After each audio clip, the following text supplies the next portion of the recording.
بیوی سے بغیر نیت کے کہا تو اپنے آپ کو طلاق دے دے تو اس کا کیا حکم ہے؟ چنانچہ اگر کسی شخص نے بغیر نیت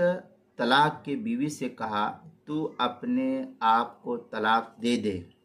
یا شوہر ایک یا دو طلاق کی نیت کے ساتھ اختیار دے تو بیوی کو صرف ایک صریح طلاق کا اختیار ہوگا اس سلسلے میں۔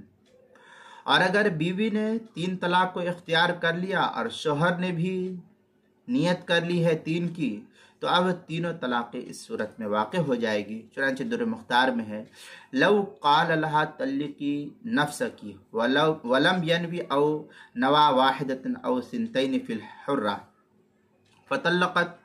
وقعت رجیہ وان طلقت ثلاثا او نوا وقعنا۔ در مختار ما شامی کتاب الطلاق باب الامر بالید جلد نمبر 4 صفحہ نمبر 575، جو زکریا بک ڈپو دیوبند کا ہندی نسخہ ہے اس کے اندر، البحر الرائق اس کی تیسری جلد صفحہ 566، جو زکریا بک ڈپو دیوبند کا ہندی نسخہ اس کے اندر، فتاوی ہند میں ہے ولو طلقت واحدۃ ولا نیہ للزوج او نوا واحدہ فہی رجیہ۔ یہ فتاوی ہندیہ کتاب الطلاق الفصل الثالث فی المشیہ جلد نمبر 1 صفحہ نمبر 403، جو پرانا چھپا ہوا نسخہ ہے زکریا بک ڈپو دیوبند کا۔ اسی طریقے سے بحر الرائق کے البحر الرائق اس کی تیسری جلد صفحہ 566، کتاب المسائل 5ویں جلد صفحہ 235 پر بھی اس کو نقل کیا گیا ہے۔